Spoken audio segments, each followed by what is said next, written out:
সুস্থ থাকুন প্রতিদিন। তরমুজের বীজ খেয়ে ফেলে কি ঘটে শরীরে?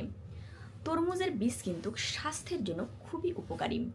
এতে রয়েছে প্রোটিন, স্বাস্থ্যকর চর্বি, আয়রন, ম্যাগনেসিয়াম, জিঙ্ক এবং অ্যান্টিঅক্সিডেন্ট। তরমুজের বীজ খাওয়ার উপকারিতা, আমি এখানে মোট 5টি উপকারিতা নিয়ে কথা বলবো, যার প্রত্যেকটি খুবই গুরুত্বপূর্ণ। 1. হৃদযন্ত্রের জন্য ভালো। এতে থাকা ম্যাগনেসিয়াম রক্তচাপ নিয়ন্ত্রণ করে, এতে করে হৃদযন্ত্র সুস্থ থাকে। 2. হজমে উন্নতি করে।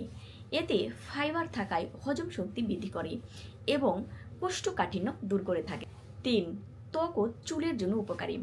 এতে থাকা অ্যান্টিঅক্সিডেন্ট ও প্রোটিন ত্বকের উজ্জ্বলতা বাড়ায় এবং চুলের জন্য খুবই উপকারী। 4. ইমিউনিটি সিস্টেম শক্তিশালী করে। এতে থাকা জিঙ্ক আমাদের শরীরের রোগ প্রতিরোধ ক্ষমতা বাড়িয়ে থাকে। 5. সর্বশেষ হচ্ছে ওজন নিয়ন্ত্রণে সহায়তা করে।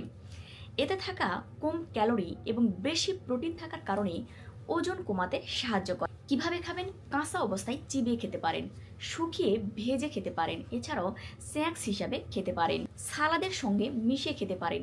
অতিরিক্ত খেলে পেটের সমস্যা বা অ্যালার্জি হতে পারে, তাই অবশ্যই পরিমাণ মতো খাওয়ার চেষ্টা করবেন। ধন্যবাদ সকলকে।